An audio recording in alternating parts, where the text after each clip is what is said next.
Hola a todos, mi nombre es Natalie y en este video les voy a hablar sobre la violencia.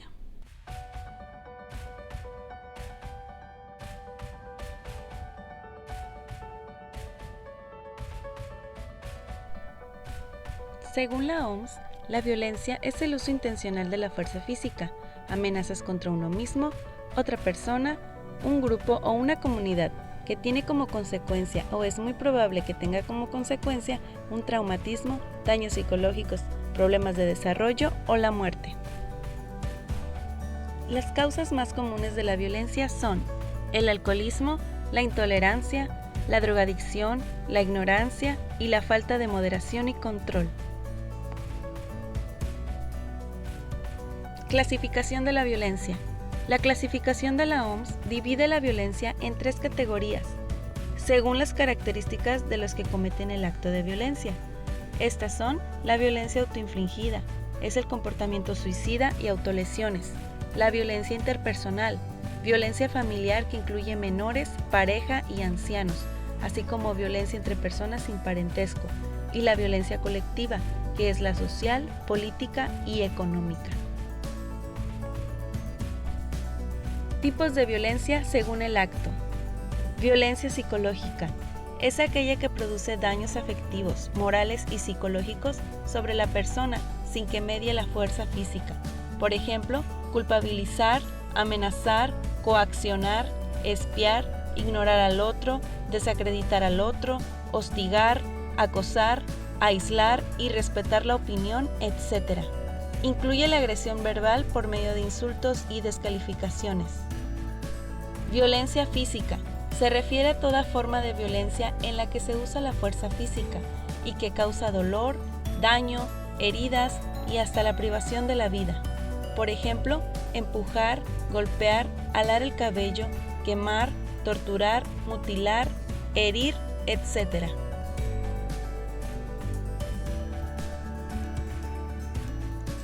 Violencia verbal. La violencia verbal hace uso de mensajes que tienen la intención de generar malestar en la persona afectada. El agresor hace uso de malas palabras para insultar y menospreciar. Violencia sexual. Es aquella violencia que denigra la integridad sexual de una persona, sea que haya contacto genital o no. Son comportamientos que vulneran la integridad sexual de otra persona e involucran la ejecución de actos o conductas sin su consentimiento.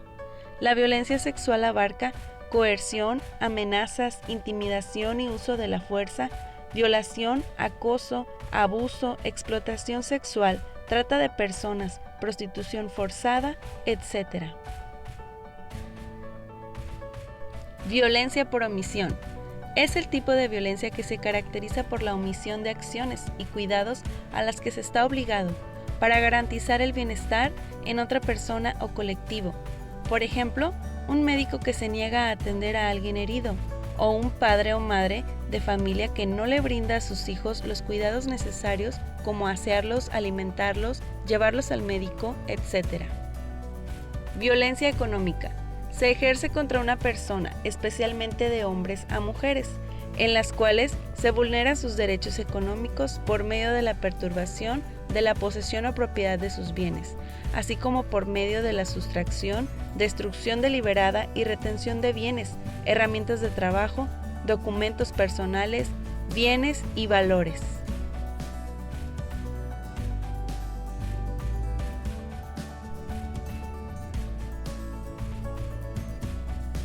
Violencia según la modalidad.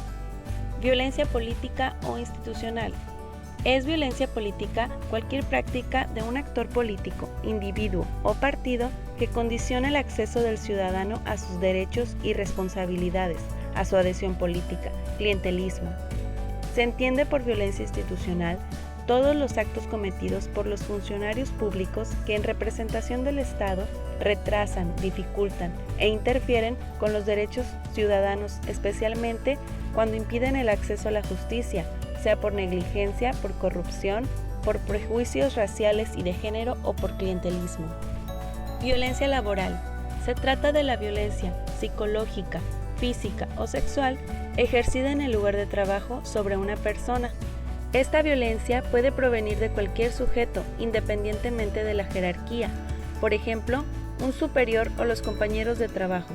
Cuando proviene específicamente de un superior o de una persona con voz de mando, se considera que hay abuso de poder, con el propósito de doblegar la voluntad del trabajador en el ejercicio de sus funciones.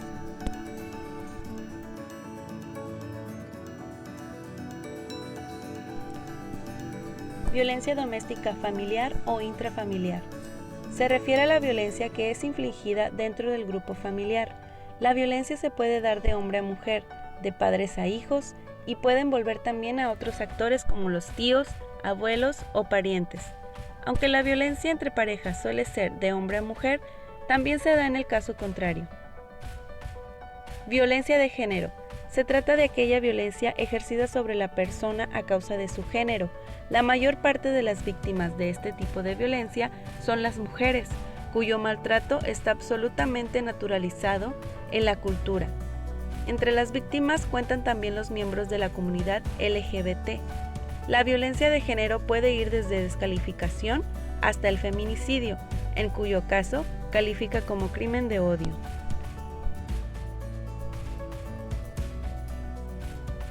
Violencia cultural. En este caso, los actos violentos contra una persona o colectivo están normados por el contexto cultural, lo cual hace que se perciban como hechos naturales o comunes. Por ejemplo, la normalización de las violaciones en conflictos armados o la mutilación de los genitales femeninos, que sigue siendo una práctica común en muchas sociedades poco desarrolladas. Violencia religiosa. Implica el uso del poder para agredir a un grupo minoritario que no comparte las mismas creencias que el grupo religioso mayoritario. La violencia religiosa también puede darse cuando se manipula a un grupo de personas que pertenece a una creencia en particular, a fin de que cedan algunos de sus derechos en nombre de la institución religiosa.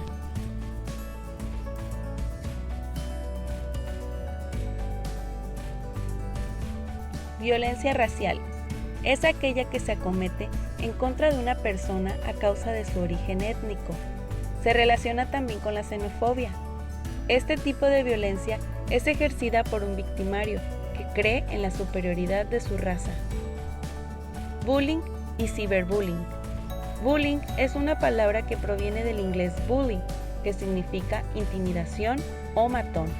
Se usa hoy en día para referir al acoso psicológico y físico que sufre una persona en el ambiente estudiantil por parte de sus compañeros. Se habla de ciberbullying cuando este acoso se hace por medio de las redes sociales, en el que alcanza altos niveles de violencia psicológica, potenciado por el anonimato de Internet. Como hemos visto a lo largo de este video, la violencia se presenta de distintas maneras. Del mismo modo, es la intervención del trabajador social de acuerdo al tipo de violencia. En este caso, ejemplificaremos la intervención del trabajador social en un caso de violencia contra la mujer. Primer contacto. El área de trabajo social es el primer contacto profesional con la víctima de violencia, razón por la cual es fundamental establecer una comunicación clara, amplia y precisa que permita darle una atención adecuada y eficaz. La entrevista. Al iniciar la entrevista, la trabajadora o el trabajador social pueden advertir lesiones visibles o sospechar de lesiones no visibles. En este caso, es conveniente suspender la entrevista y canalizarla al área médica para su atención. Evaluación del riesgo.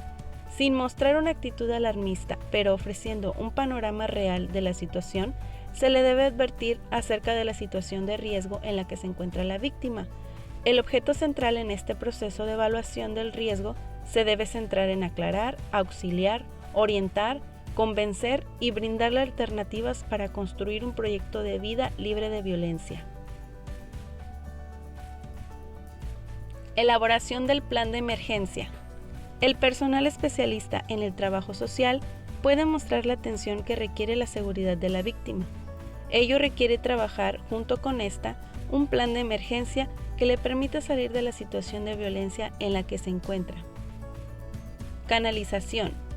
Cuando, por las necesidades de la víctima, esta no puede ser atendida en su totalidad en la unidad, deberá ser canalizada a la institución que brinda el servicio que demande, ya sea atención médica, especializada, defensoría de oficio, etc. Para ello se requiere el trabajo coordinado entre el área de trabajo social y el área específica a la que se está canalizando, médica, psicológica o jurídica. El área del trabajo social debe participar activamente en el proceso. Posteriormente, dicha área deberá darle seguimiento a la situación a través de la solicitud de informes por parte de la institución receptora. En este procedimiento, la víctima debe estar informada de manera permanente del proceso que lleva su situación. Hemos llegado al final de este tema. Les agradezco su atención y espero que este video haya sido de su agrado. Me despido de ustedes, no sin antes recordarles que si ustedes o alguien cercano a ustedes está pasando por algún caso de violencia, no duden en acercarse a alguna institución para pedir ayuda. Recuerden que todos tenemos derecho a vivir una vida libre sin violencia.